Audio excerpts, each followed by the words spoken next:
to them, do you mind if I give you some advice? Yeah. I said, if you're trying to lose weight, you drink a little apple cider vinegar before each meal. It helps to lose weight. Now this person, we all remember our beloved brother Nick. You know, Nick was a big man. He was important to me. He said, think I need to lose weight? You're telling me I'm fat? I was in trouble. I knew I was in trouble. I said, sir, I'm not telling you anything like that. Well, it didn't go well. Why do people think that? Why? Why do people think negative instead of positive? I would rather think positive about a person. Just yesterday I was leaving church, going home, and there was a man sitting there, looking on right on the curb of the sidewalk. I said, are you angry about something? He said, no. I'm having a very good day. I said, gee, I hate to see you when you're angry. That's the look you have when you have a very good day. You may have time there. Don't keep thinking evil. Stop judging people. They don't need your judgment. We don't need to judge other people. We need to be there for them. Stop condemning people as you look like something about their lifestyle. They don't need that. There's enough condemnation in our society now who don't need to contribute to it. And maybe we contribute to it so that people won't notice our faults, our shortcomings. Why do we think evil in ours instead of thinking good? Just the other night we had a social at my home. I don't know who it was, maybe it was my daughter Rachel or somebody. They brought something, they said, oh, I'm sorry if it tastes like this. I said, never tell that to people. Never make something and apologize for it. Because you know what you tell people? You say, I don't have enough salt. They're going to think that there's enough salt. Okay? It may not be cooked up. They're going to think that maybe it's not cooked up. I never do any of that. I just serve it, that's it. They have a problem, they can come to me. Stop apologizing to people for things. Just put it out there. If they think evil, they're going to think evil. And finally he says in verse 6, but that you may know the Son of Man has authority on earth to forgive sins. I ask you, is there in life, and before you answer this question, because I know you're going to answer because you're not really thinking out, do we find in life a higher authority? Do we find in life a higher authority than Jesus Christ? And almost everybody in this room would say, no. And I would say, you don't think like that. How many of you have in the last year been stopped for a traffic violation? Put your hand up. Be honest. A little high, shaking myself. Last year, that's all that one person stopped for a traffic violation. That means stop light, stop sign, speeding, only one. Come on, Caesar, put your hand up right now. You're trouble. Okay, go on, say it. Come on. A little higher. See, he knows about it already. Don't you know? Okay?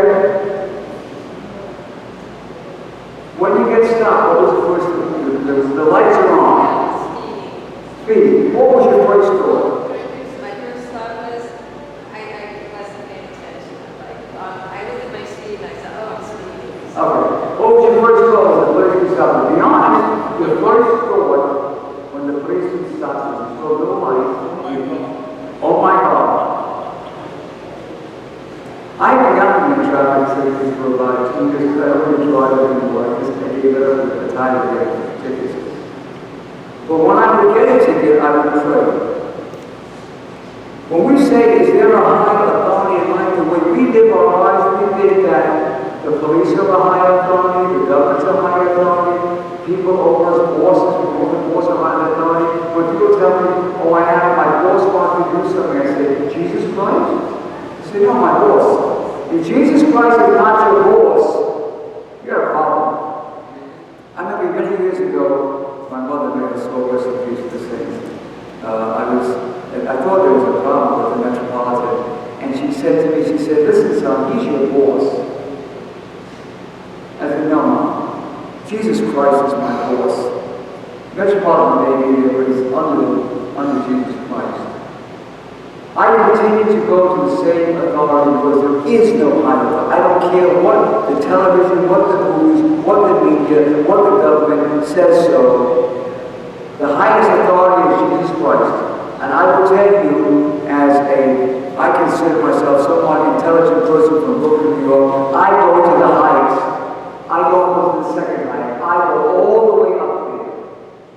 That's where the power is. That's where the authority is. That's where the love is. That's where the strength is. I go all the way up there. I don't go halfway. So even though you might say, oh yeah, Father, I know that Jesus Christ is the highest authority, are you living your lives that way?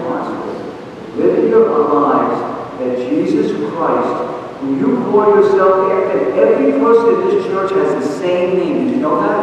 You William, you Nathaniel, you John, you Edward, you Alex, we all have the same name. Did you know that? Did you know that we all have the same name? Anybody know what that name is? Christian. We all have the same name, Christian. We're named after Christ. So we need to show ourselves and others and the Lord that we live our lives by that name. And that name does not think evil. That name does not condemn people. That name always appeals to the highest authority.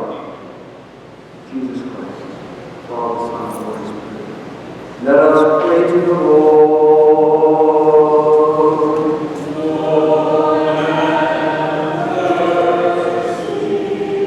Let the Lord's wisdom remind to his grace and love towards man, always now and to the ages.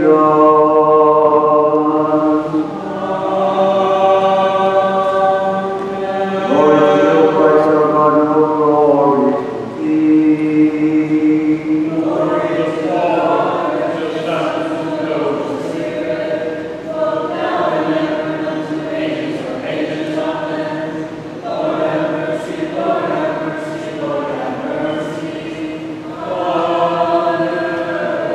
He who was given today for our salvation, Christ, our true God, in the essential and maximum grace of the Mother, and the power of the presence of life in cross, by the protection of our power, at the supplication of the Lord, for us, as John George was born to see, Lord, and will be buried, take the Saint Holy Church, the devil, the great fathers, and such Christians, with divine and consideration of Georgie now, the Saint Focus, Lord, and wanted to see all Ezekiel the prophet, Elijah the righteous, and heals, and consider him all the same. Have mercy upon us, save us, Lord, as much as good lovers mankind.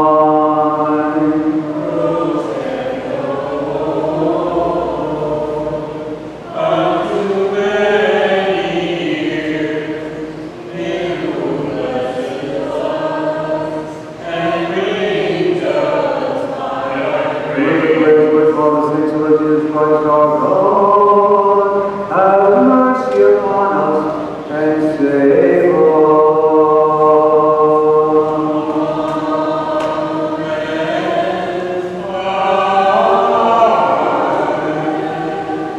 I'd like to share some announcements, and I would like you to listen to me carefully. We have a nice luncheon prepared for you downstairs. I would like to thank Sister Gabrielle Stevens, who brought a lot of food today. But I want to tell you, we are blessed in this church with some very good cooks. Some very good cooks.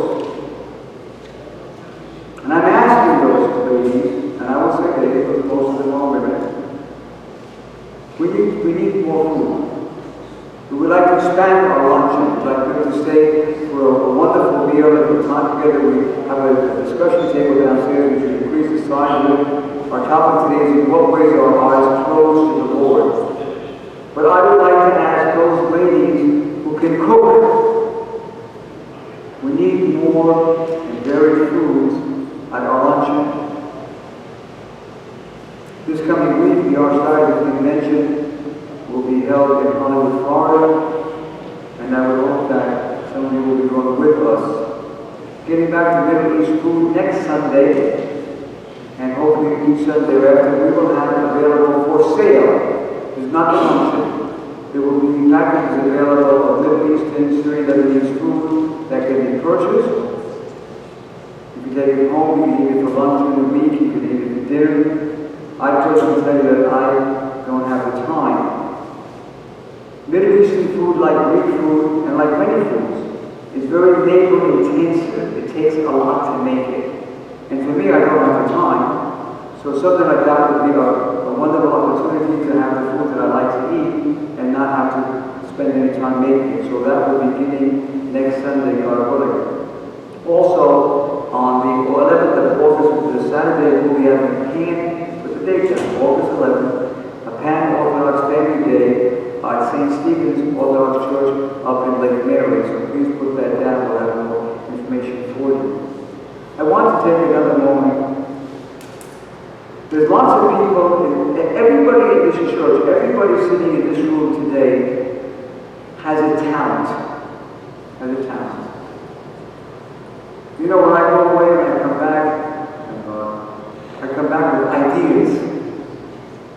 That's why I hope that all of you will, one of these days, go with us on our trips to Europe and the Middle East. And one of the ideas that the Lord blessed me with is that St. George's is a place of worship for us. During the week, the church is open from 8 to 4. People come in to pray, to think, maybe to get out of the rain, I don't know. But there's so much teaching in this church, in this room, even downstairs. So one of the ideas that I came back with, that I felt the Lord gave me, was that we want to turn Church St. George into a visiting experience. Most people come in here and do not have any idea what all this is. No idea. And some of you that are Orthodox, especially when they come on the liturgy on Sunday, Alex said to me one Sunday, he said, Father, you know, we have people that come that are Orthodox, but we do things maybe a little bit differently, they don't come back again. Anyone that comes here that's visiting or belongs here that thinks that anything we're doing is not Orthodox, I challenge you to come to me and I'll explain to you why it is Orthodox. We're not making up things just because it looks cute. But getting back to St. George's, so I felt we needed a brochure, and we also need to have little stands, like say in front of the altar where we had to know where to explain what that is to people. So people, they come in here, they can learn something. I'm a great believer in education. So I asked one of our newer parishioners, Mike, I said, can you meet me on Wednesday? Because I know that he writes, he's a writer. And he met me on Wednesday, and we went through the church. I was pointing out different things, and I was amazed. He sent me an email of what he had written down so far. It was really very good. So there's a talent used for the church. You have talents. You may not know that they are needed, and you can do something for God, because God, when you die, and maybe all the time, when you die, God is going to ask you one simple question. What did you do with the opportunities that I gave you? And if you tell him, well, I bought a nice house, I had a nice business, I educated my children, so on and so forth, that's not what God is looking for. Just this past Friday, I was talking to somebody who's somewhat new to our community about young people, and I could see a zeal in them for the young people.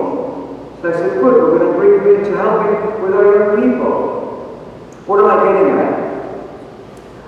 In the altar today, we had two men serving. One of them, Deacon Charles Patrick, was running all over the place. We have little children helping us, but they need direction. I need men. I need men to serve on the altar. I'm sorry that we've become used to in America calling altar boys. Because I'm not looking just for boys. I'm looking for some men. Men that love the Lord and that would like to help, because our liturgy is complicated. It takes a lot. Even if it's opening curtains, closing curtains, getting on board, it takes a lot. Thank God that we have some Deacon Charles, but one man can do so much, so I need men. Men. I'm sorry, ladies, I wish I could have you in there. Believe me, I do. You might do a better job than we do, but I need men. I don't want you to sit there before I'm talking to somebody else, I'm talking to you. Just like you need ladies, bless my if it sounds sexist, I apologize for that, but I always believe in asking people to do what I know they can do well. And there are some men sitting in this room today that can help me in the altar. I need men to help start next Sunday at the altar. I need ladies. I need every person sitting here, every single one of you, especially those of you that are members of this parish. I need you to participate. This church is on the go. When I was in France, it's amazing. I don't want to keep you too long. I'm sorry for keeping you longer than normal. But in France, They have one of the biggest social networks in the world. They work the minimum amount of hours. They get the maximum amount of benefits. They pay unbelievable taxes. And they like it. They like the taxes. They like the benefits. And they just elected a new president. And his party, he formed his own political party called France en Marche, France Going Forward. And his program was to cut the benefits that the people in Italy used to. I would never thought that he would win. He won by a landslide victory. Because the people realized that if we don't do something, nothing's going to get done. And the same thing on St. George. St. George on March. St. George is going forward. If you do not want to participate, you're going to get left behind. But as long as there's breath in my body,